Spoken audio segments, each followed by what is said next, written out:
Welcome everybody. It's so nice to see everybody here. Welcome to all the parents. Congratulations. We're so excited to have all of your children join at McGill University in Montreal. My name is April Callow. I am with Campus Life and Engagement, and I am here with Emily and Jocelyn, and they'll introduce themselves in a few minutes. We are here to help you get information regarding student services and a lot of resources that we have here at McGill, as well as answering your questions that you may have. You are welcome to ask your questions in the chat box, as well as at the end of our presentation, we will have some question and answer time, and we will do our best to answer any pressing questions that you may have. So welcome. Just to go over what we're going to be covering today, we will be talking about, well, campus life and engagement and international student services, otherwise known as ISS. We'll talk about the new student experience, your roles as parents and how you can support your children during this time. We'll give you some immigration tips, health insurance information, some resources in staying healthy and helping your children stay healthy while they're at McGill, some information regarding legal documents, safety, and other important contact information in case you want to reach out to us later. So again, my name is April. I actually graduated from McGill University many years back in mechanical engineering, kind of worked in different places as a teacher as well, lived in the US for about a decade, and now I'm back to where I started from here in Montreal and at McGill. So I'm working with Campus Life and Engagement, and we are basically the go-to hub in helping primarily incoming students, grads and undergrads, and I work with a portfolio of undergrad students specifically. But our group really just, we're a small department, but we really, we do a lot of programming and activities, especially now during orientation days leading up to the first day of classes. We, have ways in helping students connect with all the resources that are available at McGill. McGill is a huge university, as you all may know, and with the size of McGill, there are lots and tons of resources available to a point where it may be overwhelming. And so our job at Campus Life and Engagement is to help direct and connect with all the resources and what the students need at the time. And we also help with integrating students into, the McGill community and beyond, and also supporting in not just the academic development, but also the students' personal development. And of course, we promote and encourage co-curricular involvement as well. And so these are, in this slide, just shows a lot of what we've done sort of throughout the summer leading up to orientation, the first day of classes. We are currently doing a lot of what we call Discover McGill events, where there's a lot of workshops and helping students gain academic sort of tips and helping them with their classes. Some people are, learning in their second language. So we, have webinars for that as well. There's a link here. Oh, actually, there's a QR code you can use, which will lead you to the website with a lot of this information.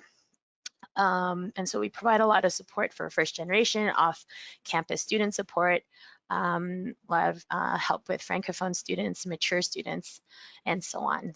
So don't hesitate to contact us if you have any questions.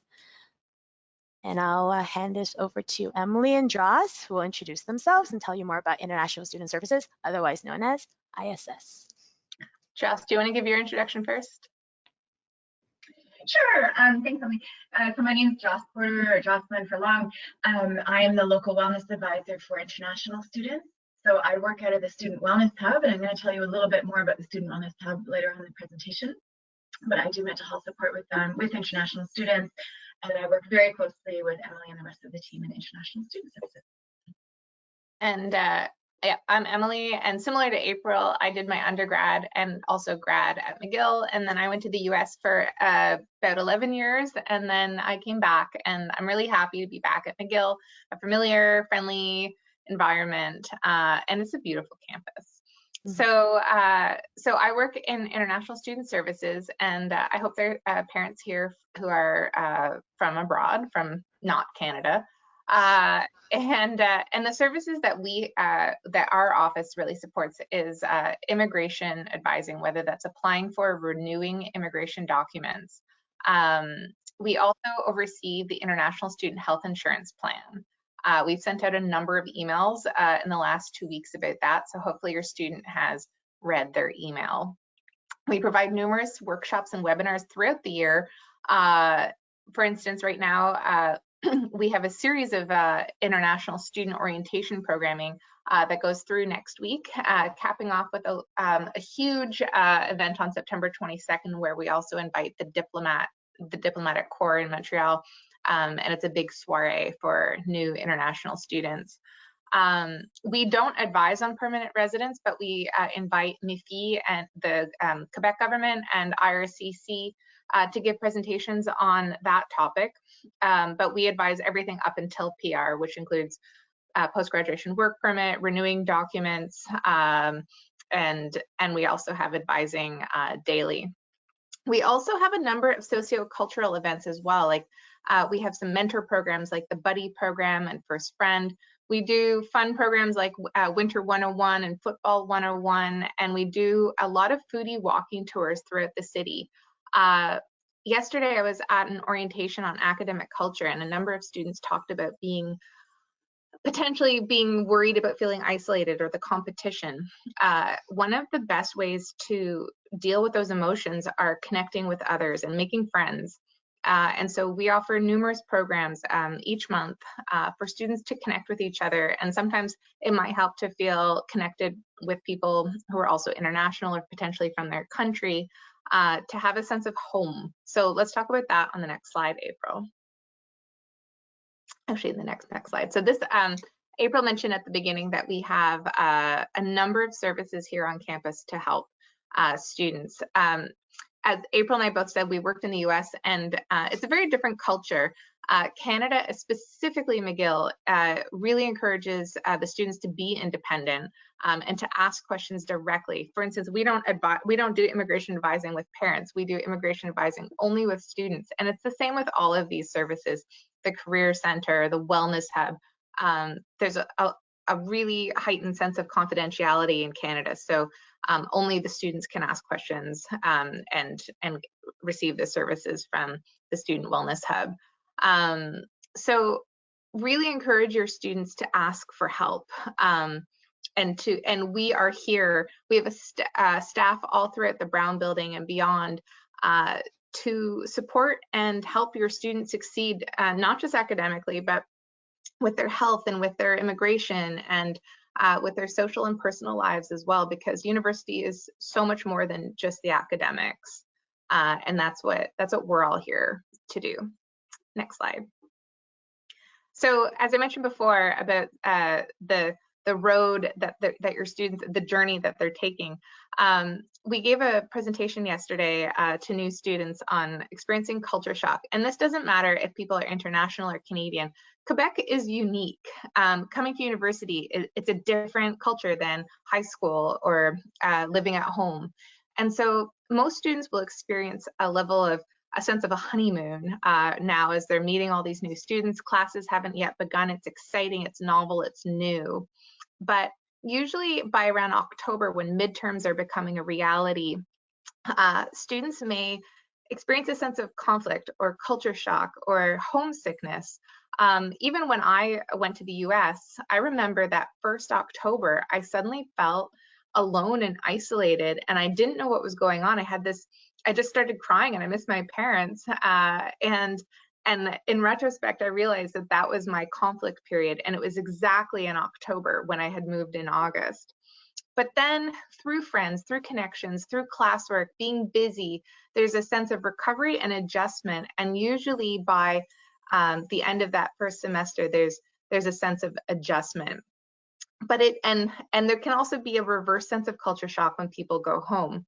That being said, yesterday at the culture shock workshop, a number of the panelists and presenters said that it continues, that they still experience sort of feelings of being international or being from out of province, and I think that is not something to feel lonely about, but in a way can connect with other people about those.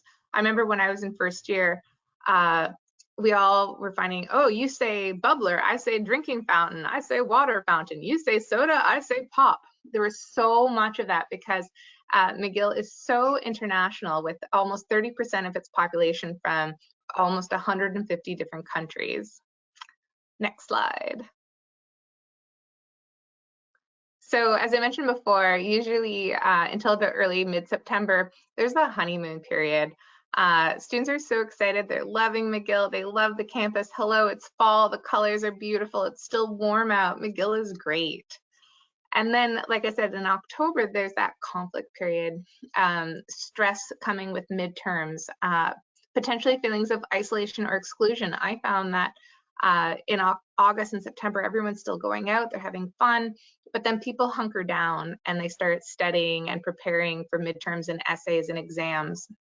And the days are getting shorter and they're getting colder and winter's coming. But by the end of the semester, hopefully students have found peer support, whether in their residences and dorms. They've discovered friends from all over the world. And hopefully, as a parent, you will also help to encourage your student to seek support, whether through the number of student services offices, the student wellness hub, and also through their peers and their faculties, departments, their TAs, their professors. There's office hours. You just have to ask for help, and everybody wants to help. Next slide. So your role as a parent is to be supportive and to reassure your new student. We get calls all the time at ISS where basically we tell students, you're not alone. You're not the only one experiencing this. And that offers a lot of a higher sense of comfort and security, knowing that what they're feeling is not unique. You can promote our student services and using faculty and TA office hours. There are tutoring programs on campus that if they reach out to one person, that one person, whether they are a staff or a faculty or a student, is going to be aware of other resources that have helped them. So to ask for help and to connect with others. Those would be my best pieces of advice for parents. Now, as a parent, you might want to know if your student can work in Canada if you are an international. So for the domestic parents, yes. So let's see. International students can only work in Canada if they hold a valid study permit. And your study permit should also list a condition that says you're allowed to work on or off campus. So make sure that your student checks the comments. I should point out that Joss, April, and I are not licensed immigration advisors. So this slide was prepared by the immigration advising team. For questions about work and immigration, we will advise that your student reaches out to our immigration advisors, and we can provide that information at the end. But to continue, newly admitted undergrad and grad students cannot work in Canada until the official start date of their program. That is Wednesday next week. Students are only authorized to work with a valid study permit if they're enrolled full-time at McGill. That's 12 credits a semester. If your student withdraws from a course and drops to less than 12 credits or takes a leave of absence, not only must they stop working, but it's advisable to reach out to our immigration advising team so that they understand the consequences for immigration if they're to drop below 12 credits or if they want to go on a leave of absence. During the academic semester, undergraduate and graduate students can work as many hours as they wish on campus, but they can only work a maximum of 20 hours a week off campus. Having worked in both Canada and the States, I will say that Canada has really nice welcoming policies to let international students work both on and off campus. And I know that can be a valuable resource to people to have spending money or extra money to be able to pay for their time here as a student. Next slide. So what else might you need to know? So during a regularly scheduled break, which is usually summer, the winter holidays is only about 1.5 to 2 weeks long, so that's not really enough time to get a job. But students are not required, so during these breaks when students are not required to be registered for courses, they can work full-time on and off campus, but they must be enrolled for at least 12 credits in the term before and after that scheduled break. Graduate students in thesis programs are required to be enrolled full-time in the fall, the winter, and summer academic semesters. So for most master's and PhD students, summer is not a regularly scheduled break. A co-op work permit can only be used for the internship or mandatory work component of your student's academic program. It cannot be used for any other type of work and cannot exceed 50% of your program's total length. So we have lots more information on our website about work. We also have a work FAQ section on our website with commonly asked questions. And also I want to share that in mid-September, Service Canada will be setting up a clinic on campus to issue social insurance numbers, and we'll be including more information about that in our September newsletter, which goes out to all international students automatically. Joss. Okay, thank you, Emily. So I'm going to talk to you. Sorry, I'm just double checking that everyone can hear me okay. If not, let me know. Yeah, okay, thanks. So I'm going to talk to you a little bit about the health insurance groups on campus, because all of our students do fit into different health insurance categories, and it's normal as students or as parents of students to have questions about this and to be curious. So I'll do a quick overview of the Canadian students. We understand that probably the majority of you in the room are students or parents of international students, but in case we have some Canadians, or in case your child is eligible for Canadian health insurance, I'll do a quick overview of that. So for students who are from either Quebec or another province, or who are eligible for the Quebec health care, these students are covered by the provincial health insurance plans here in Canada, all right? So if we have a student from Ontario, for example, they remain the responsibility of their home province's health agency, so they would still be covered by OHIP. So what that means is when students come here from another province, they're considered temporary residents in Quebec as far as health insurance is concerned. So they are not eligible generally for the local health insurance. They would retain their provincial or territorial insurance from home. And that's what they would present at a doctor's office or at a hospital if they were to go. And then for local students from Quebec, or for any international students who are eligible for RAMQ, RAMQ is the name of the coverage. That stands for the Régie de l'Assurance Maladie du Québec. We have an example of a RAMQ card on the bottom here. That's actually what our older cards look like. So if you've gotten a card within the last year or so, it might look slightly different. But regardless, it's the same thing. It's called RAMQ. And the provincial health insurance is what covers students to go to a doctor's appointment, to go to a hospital if they need to get any diagnostic tests done, all right? So it covers that basic health insurance. It does not include supplemental care, but students have supplemental insurance through their student unions.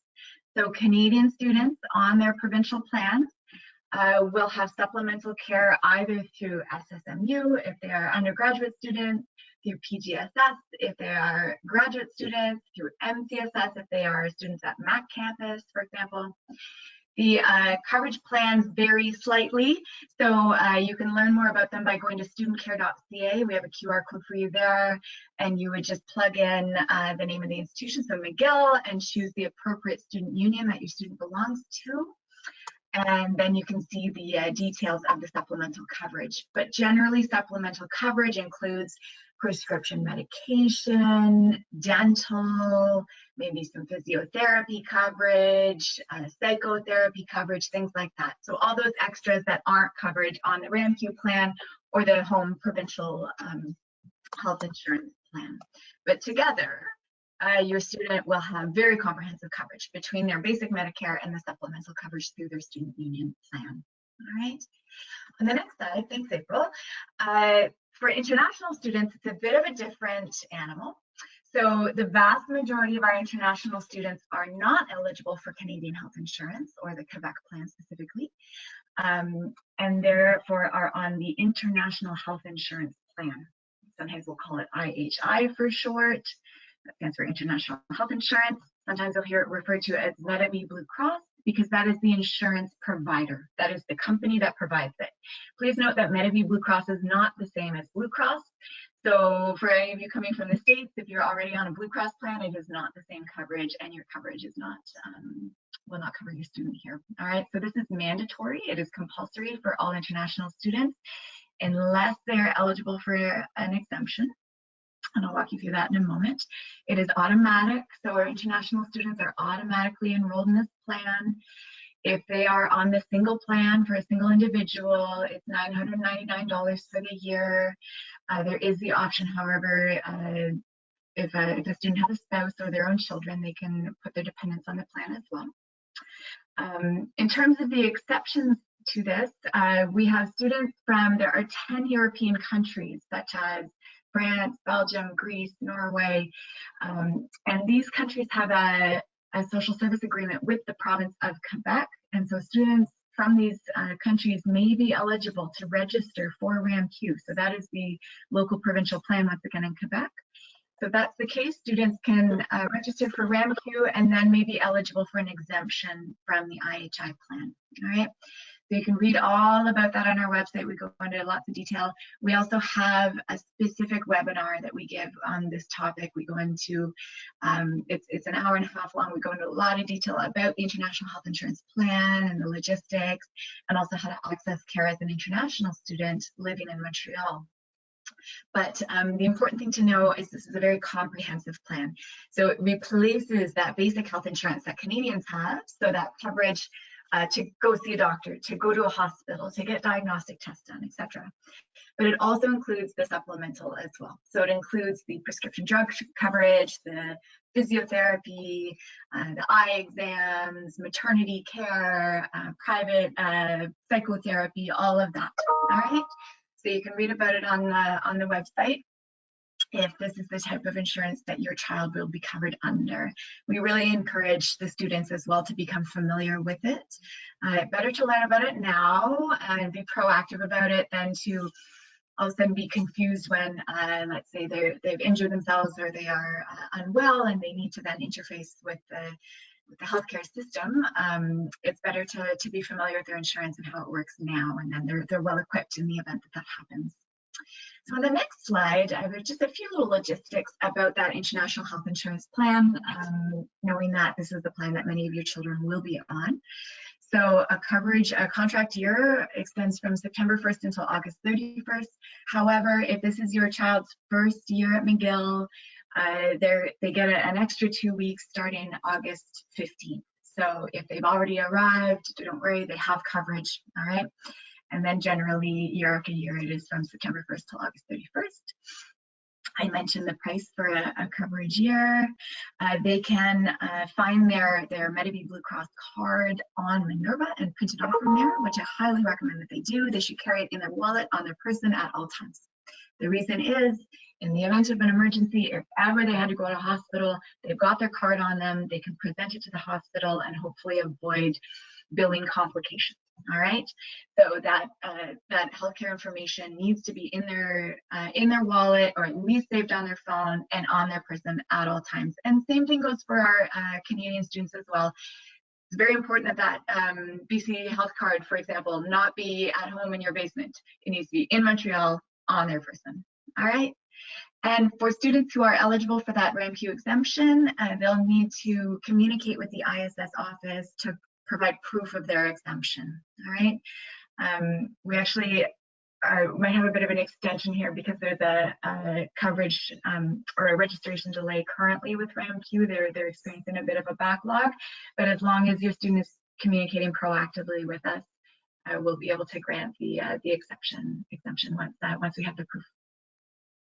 So, and the next slide, thanks, April. I'll tell you a little bit more about the Student Wellness Hub. So I mentioned that this is the office that I work within. So the Student Wellness Hub is the campus clinic, counseling, wellness center, all in one, okay? So really important resource for your students to be aware of. This is where if they need to see a doctor on campus, they can. We've got a whole team of nurses as well, counselors, dietitians. I mentioned that I am a local wellness advisor, or an LWA for short. The local wellness advisors, we offer similar services to the counselors. We are mental health professionals. The difference is that instead of working directly out of the hub, we are the spokes. So we are embedded in all the different faculties and various other units around campus to try and increase access points to mental health support for your students, okay? So any international student is eligible to meet with me, but your student would also have a faculty LWA they're eligible to meet with. They can also meet with a counselor at the hub too, okay? We have a lot of programming available to students as well. It's sometimes remote, sometimes it's in person. We really have a hybrid offering. We have support groups, we have therapy groups, we have therapy dogs. If you've been on campus recently with your student, you might have seen them at Parents Tent or Discover McGill. So we've got some really nice programming coming out of the Student Wellness Hub just to promote your students' general well-being throughout their time here at McGill. If your student does need to see a doctor, don't worry, they have coverage for that with us. It's 100% covered either with their provincial health plan or with their international health insurance plan. And they can find us in the Brown building. That's where we're located on McTavish Street downtown. But in case any of you have kids out at Mac campus, we have a satellite site there as well. So you can read more about it on the Wellness Hub site. And on the next slide, I'm going to walk you through a couple of virtual care services that may be useful for your students as well. So Maple is a virtual care platform. It's a private platform that international students on that Medivie Blue Cross plan have free access to. Okay, they have coverage on their private plan. Our Canadian students who aren't on the IHI plan don't have coverage for this, but we like to highlight it for international students because it's a very useful, really excellent program that we get great feedback about. So this is a way to see a doctor virtually through an app or through a web browser. And so if your student is on this Medivie Blue Cross plan, they would sign in using this email address, or sorry, this URL here, or you can use that QR code as well. They would plug in their Medivie Blue Cross policy information, and then the company would be billed directly. And it enables them to see a doctor in real time, within minutes, very, very short wait. They are available after hours. And there's a surprising amount that they can do over a virtual care appointment. They can prescribe, they can send the prescription directly to your student's pharmacy, they can order blood tests, etc. All right. I always say they can't do stitches, they can't do it all, but there's a surprising amount they can do. So in the event that your student was trying to get an appointment at the Student Wellness Hub and maybe there wasn't an appointment available that day, or maybe they couldn't get in until next week and they needed to see someone faster, this is a really great alternative. And then on the next slide, there's a similar virtual care platform that all of our students have coverage for, including Quebec students, out of province, international, regardless of their student union coverage as well. Everyone is charged a fee that gives them eligibility for Dialogue.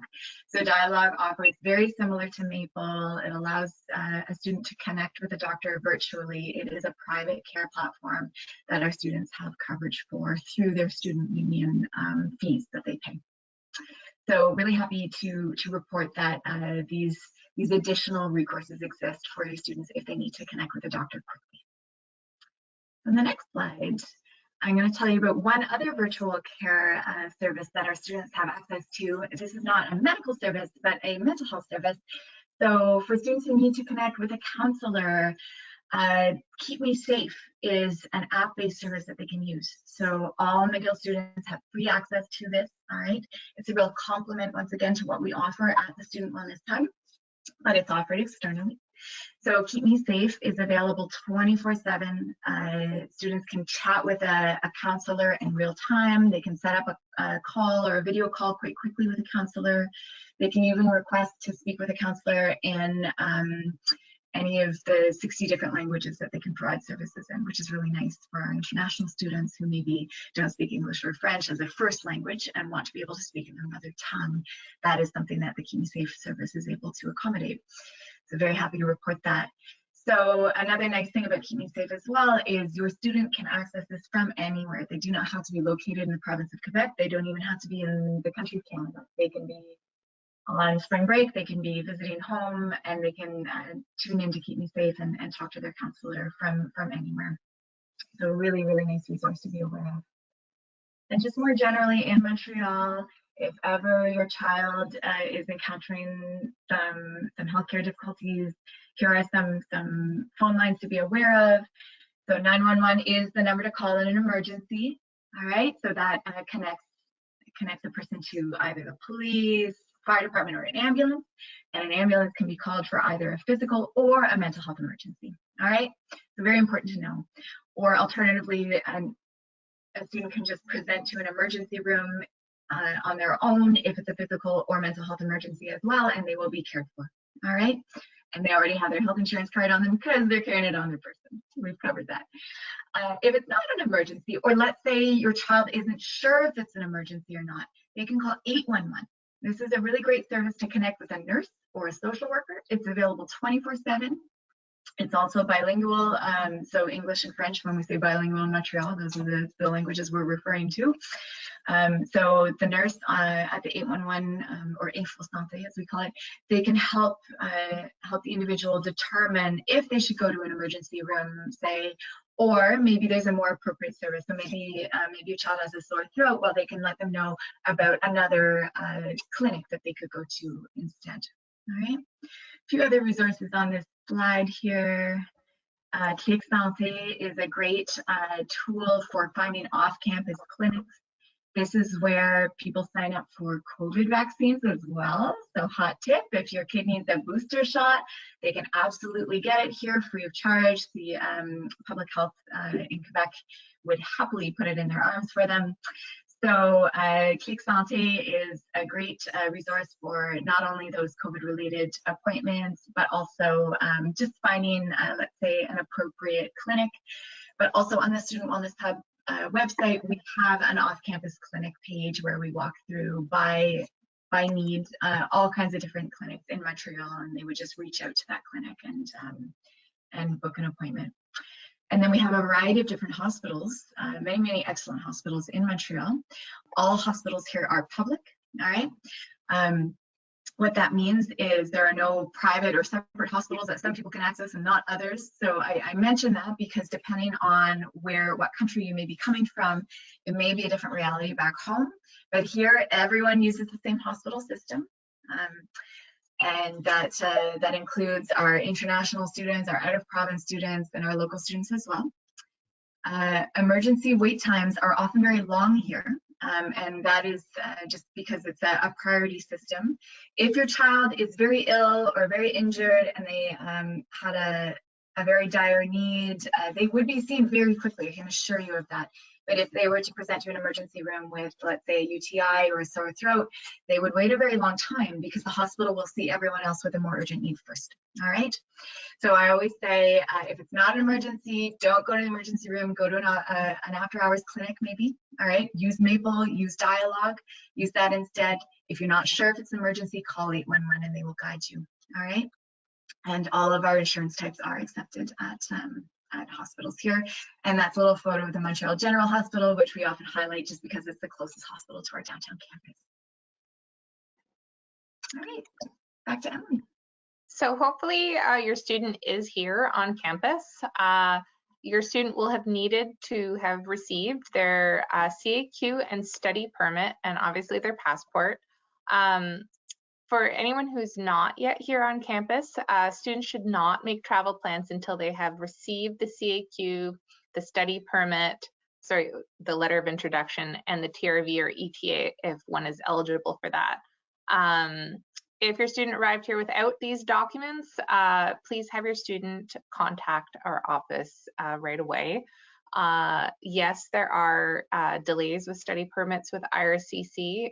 There has been so many extra applications this year with immigration and worldwide situations, but IRCC is trying to prioritize study permits processing. Next slide. So students, if they're under the age of 17, congratulations, as they begin McGill, then they need to have a guardian, and that guardian, that figure is our Dean of Students, Professor Robin Beach. Our office does collect next of kin information to be used in emergencies only, and these students will be contacted. So if that's not you, we'll just move on to the next slide. For legal documents, all international students and Canadian, actually everyone has to submit their legal documents to show proof of citizenship and residency for tuition purposes and for immigration purposes. So for international students, you need to submit your CAQ and study permit, and they will upload that through a web form to legal documents. If they do not, they will receive menacing emails from McGill University in October threatening to deregister students. So please make sure that they do that this week before classes start and before work starts to pile up. Yeah, that's okay. You can move to the next one. April, were you going to take back over safety? I could, yeah. Thanks, Emily. So I hope you found all this information useful so far. And, as your students are here at McGill, just a reminder that they're in Montreal, and Montreal is known to be very, very safe. It's a very safe city. I grew up here, but despite it being safe, we want to make sure that there are some help to make sure that your children safety comes first. So there there are some tips on what to do and what to avoid and not do. Avoid walking alone late at night, and if they are walking, when it gets dark, especially in the winter months, our daylight is time in the day is very short. Often the sun will set around 4:30 or even earlier. So it's a bit hard to not walk outside when it's dark. However, we do suggest that you stay in an area that's well lit, which is actually most of campus and beyond. And we have this night route maps that you can take advantage of, and as well as Walk Safe. So Walk Safe is a group run by students. This is a phone number here. You can call them, or students can call them, and they will accompany your students as they walk, so they don't have to walk alone. There's also campus security here at the bottom of the page. You can contact them, as well as the other campus, Met Campus, and their campus security there as well. And so we have our contact information here for the Office of International Student Services, the phone number, as well as a website, and campus life and engagement. If your students have any questions related to anything related to first year stuff, whether it's registration or questions about how do I find so-and-so, to, for whatever issues they may have or any questions, they can email firstyear@mcgill.ca. And if we don't have the answers, the questions you're looking for, we will direct you to someone who can. And as well as the Office of Dean of Students with their phone number and their email. Oh, so Again, welcome to the McGill community. Congratulations. Now we're going to open it up to any questions that you may have, and we'll do our best to answer them. Thank you very much. So, yeah. Yeah, if you can, maybe Emily can read out some questions that some of you have asked, and we'll answer them here. So, Joss, maybe that you can answer. The first one is, do I need to pay for medical insurance? Whether a student needs to pay for medical insurance depends on what type of insurance group they fall into. So if it's a Canadian student, whether they're on the Quebec provincial plan or provincial plan in another province or territory, they don't pay for that because that is provided for free rather. However, the supplemental insurance, your student is billed a fee for that, and they would see that in their detailed e-bill on Minerva. So everyone does pay a fee for that insurance. And then for our international students who aren't eligible for the Canadian health insurance, they do pay for the international health insurance plan, and assuming it's single coverage, they're paying $999 for the current school year. And all international students, depending on whether they're from one of the 10 exempt countries or not, received multiple emails last week about how to activate their coverage and all of the fine print. So if you are interested in knowing that, you can ask your student to share those emails with you. How can my daughter, an international science student from Romania, obtain the 18 Bologna compliant high school credits? For credit questions, you'll want to reach out to Service Point. Service Point is the area that deals with all the documents and B, admissions and enrollment. So maybe I can type in the contact information, or maybe Joss or April, you could put in the contact information for Service Point. I'm reading a question here. Maybe Joss could help answer regarding medical insurance. So as a parent of a US student, do I need to keep her on our medical insurance, or is she covered under the medical insurance she paid with McGill? Yes, and I believe there's a bit of a follow-up to that one too. But one second, Joss. There's more to that question. This person appears to also be a Canadian citizen. Right. So we often get these questions from American parents and American students, right? Is my health insurance going to work here? And generally, no. Maybe you have some travel insurance included in your health insurance, so maybe a bit of emergency coverage in a hospital, but your kid wouldn't be able to go to the Student Wellness Hub or any other clinic and present their card and have direct billing. They would have to pay up front for any services that way. So and it would probably just depend on your specific insurance company and the coverage details, but generally it wouldn't work here. And of course, it is compulsory that our international students be on the international health insurance plan unless they are eligible for an exemption. So in this case, we have a student who is actually a Canadian citizen, even though they've been living in another country. So that is what we would call a Canadian non-resident. So this student wouldn't currently have provincial healthcare coverage in Canada because they haven't been living here actively recently anyway, but they are eligible for it. So in this case, your student can register with RAMQ, all right, which is once again the provincial coverage here in Quebec, RAMQ. And if you just Google RAMQ, it'll take you to their website, and there's a process to register and check eligibility and all that. But there's when somebody has moved here for the first time and is establishing their residency in Quebec, even if they're eligible for RAMQ, there will be a 3-month delay before they can get it. So what we often suggest or recommend is that Canadian non-residents opt into the international health insurance plan just for that first semester, just so they have health insurance, because we wouldn't, in the event that they got sick or had to go to a hospital, this way they're covered and it would avoid a really big hassle and possibly some significant expenses. So that's generally what we recommend for the Canadian non-residents. Unless, Emily, is there anything you'd like to add to that? Well, you can go to our website. We have a page specifically for Canadian non-residents. We also have an email, international.health@mcgill.ca, where you can ask your specific questions to our health insurance team. But most of our information is on our website, and we also have an FAQ section specifically on our health insurance plan. I saw another question about deferrals. I just put in a link to our deferrals website for more information about that. There's a question regarding, in case of medical emergencies, physical health or mental health.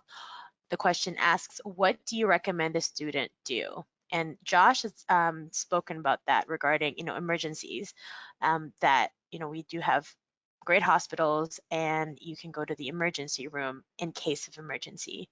In case of non-emergencies, if you have a cold or, a sore throat and stuff like that, then we suggest that the students go to see a clinic or reach a medical practitioner on the online platform, I believe, Joss. Meaningful and Dialogue, right?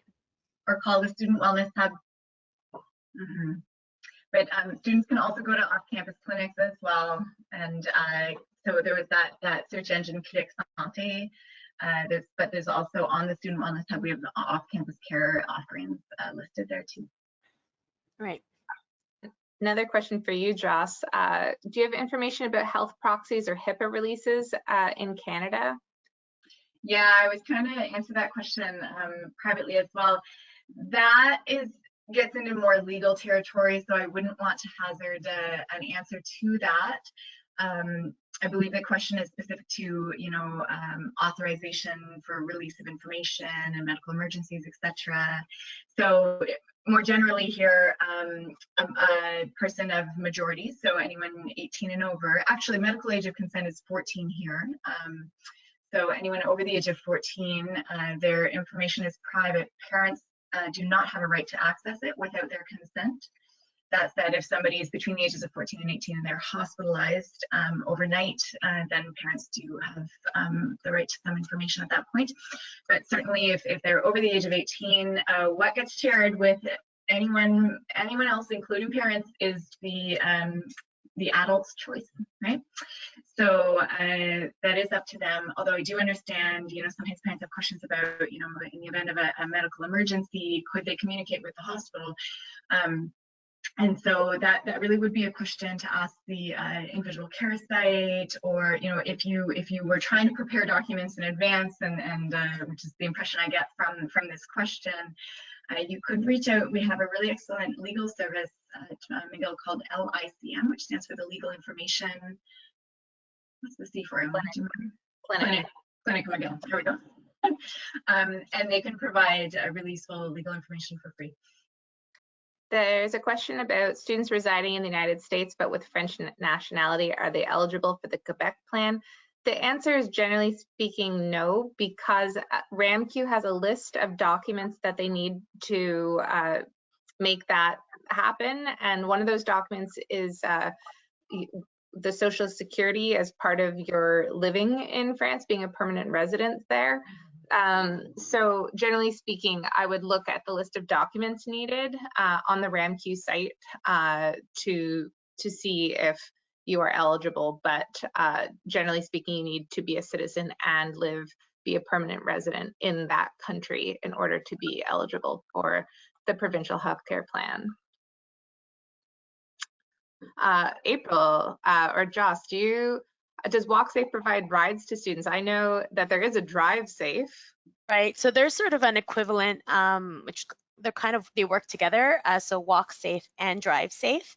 And actually, I'm just trying to read this here. I know that they provide shuttle pickups at specific location on campus, and you can call to get them to go places in the island of Montreal or get them home within the island of Montreal. So Montreal is an island kind of surrounded by a river, so within a specific area.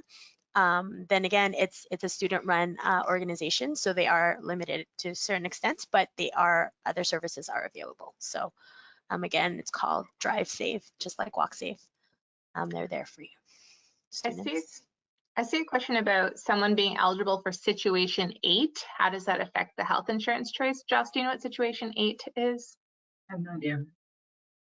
Maybe that parent could give some more information back through the chat. Maybe that's in your home country, I wonder? Yeah, we apologize. We don't know what that is. Yeah. There's another question regarding a roommate situation. I'm assuming this is in residence. So for those of you whose children are staying in residence, the question is, my son's roommate has not arrived. Will my son be set up with another roommate, or can he stay by himself? So does anyone know the answer to that? I would reach out to Residence Life. They usually do, there's a wait list of people who are trying to get into each of the residences. So chances are, if that person does not arrive, that they will do shuffling as they always do, but the best people to contact would be the Residence Life team. There are still students who are still coming to campus and probably will still be coming to campus until the end of the ad drop period. Again, for questions about transferring or obtaining high school credits, AP, baccalaureate, any of those things, to contact Service Point. Here's a question about health insurance. I've heard that we should keep our US insurance for our daughter for when she's back in the US because the IHI plan doesn't work outside of Quebec. Is that correct? Joss, I'll let you. Sure, I'll answer that to the best of my ability, and then if you want to add to it. So the IHI plan is good in Canada, but as soon as a student leaves the country, they are then subject to the travel coverage on the IHI plan. So if they go to the US, even if the US is their home country, their coverage on IHI is limited. It's limited to emergencies only, and I think it's a limit of $2,000 a day hospitalization, which might not cover the cost sufficiently. So that's something to be aware of. So if it's an option to keep your child on their health insurance plan back home, especially if they are going to be spending quite a lot of time at home, maybe the entire summer semester, if they're coming back for 4 months, if they're coming back for a few weeks over the winter holidays, you may want to consider maintaining their health insurance back home because their travel insurance is limited on the health IHI plan. For questions, I saw a question about social insurance number. Thank you, Joss. You need a social insurance number if you want to work on or off campus. Anywhere in Canada where you're working and making money, you will need a social insurance number. A number of the banks will say that you need a social insurance number, but that is not the case. You can open up a bank account without a social insurance number. So again, you know, if since the Social Service Canada will be tabling on campus, it's not a bad idea to have that so that if your student gets a job, they will already have the social insurance number and not have to have additional stress added to get that before they can begin their job.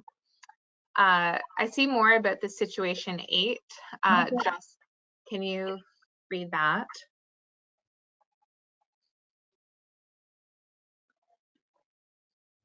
Situation 8, 3 scenarios. You can satisfy Situation 8. You immigrated to Canada, have lived in Quebec for at least 3 months, and have not lived in another Canadian province or territory for more than 3 months in different ways. This situation is not available for students who were born in Canada.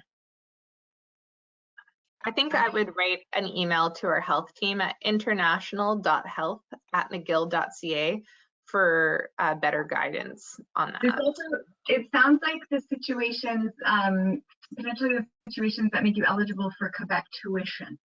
I wonder if it's more specific to that, because for students who are maybe born in another province but have been living here for a certain amount of time, they can establish residency in Quebec from the Ministry of Education's perspective, and then may be eligible for the Quebec tuition rate, which is lower, but they do have to meet the criteria, and there are different situations there.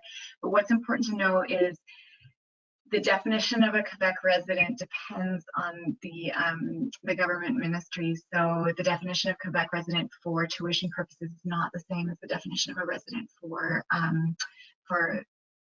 Medicare purposes.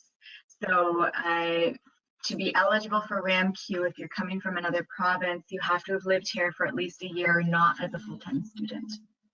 So somebody is just living and working here for at a certain point they'll become eligible for RAMQ, or if they were a part-time student, at a certain point they become eligible for RAMQ. So I'm not sure if that helps. But yeah, if it's anything to do with tuition, then Service Point once again would be the body on campus to clarify that with. I think we have about 5 minutes left. Maybe we'll take these last 3 or 4 questions. Mm-hmm. Yeah, so there's a question regarding immigration. So someone who is coming from the US, who is Canadian, but there's a backlog in getting a Canadian citizenship certificate, which I've been on the back end of that. I know it's a problem. It's a backlog. It will take a while, and this person is aware of it. So the question is basically saying, she obtained the CAQ but was refused a study permit at the border, and the agent said she's a Canadian but could not give her one but allowed her entry to Canada because she's technically Canadian.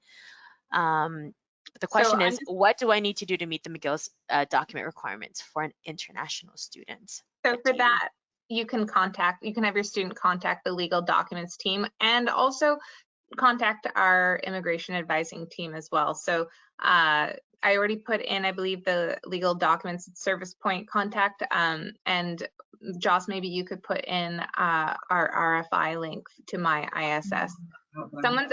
Someone's asked, I'm just trying to get through these quickly. Someone asked about getting your IHI card. There was an email sent out last week about how to activate the IHI plan, and you can do that in Minerva, and then the student can just simply, they can either print it out if they prefer that, or just show it on their phone when they come into a clinic or go to an ER.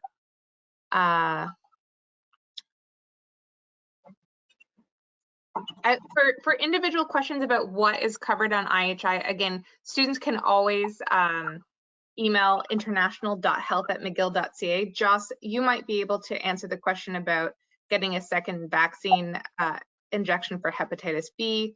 How can we send the invoice for reimbursement? Can he do it now, or does he have to wait until September? So the question is accessing a Hep B vaccine. I think it's already been done. Had the vaccine, and once the reimbursement for the vaccine. So it's already been done here, and it was paid for here. So they could submit a claim through the Medavie Blue Cross app. If you go to the International Health Insurance, International Student Services on our website, we've got a section on the health insurance, and there are detailed instructions for how to make a claim. But just downloading the Medavie Blue Cross app, plugging in the policy information, at that point they can submit claims for, let's say, an out-of-pocket expense for a vaccine and an out-of-pocket expense for, as of August 15th, as long as they've activated their plan. Yeah, so that's why they have to be here. They have to have accessed it here, and they have to have, the coverage year has to have started. So if they got it in another country, or if they got it on August 1st, they won't be covered. Yeah. I see a question about the Smooth Supplemental Plan and RAMQ. As Joss mentioned earlier, these plans basically cover like emergency when you go back to the US. So if you want your student to be covered in the United States while they're home over the summer, that is your decision. Maybe they're deciding to stay in Canada over the summer. So again, some of these insurance questions about keeping international insurance plans depends on the summer and where your student will be. For advice, you can always have your student email us again at international.health@mcgill.ca. So, right. And as long as they're on that IHR plan, we can answer the question. But if it's a student on the supplemental plan through student care, so in this case, I believe it's a student who has RAMQ and student care. If you go to the studentcare.ca website, you can read about the coverage details there for the travel insurance. There will be some travel insurance, but how much I couldn't say. because it varies from student union to student union. But likely similar to what Emily was saying about the International Health Insurance Plan, it would be limited. So if they're going home for a long period, perhaps it's worthwhile to keep the home insurance. So we want to thank everyone for joining us today.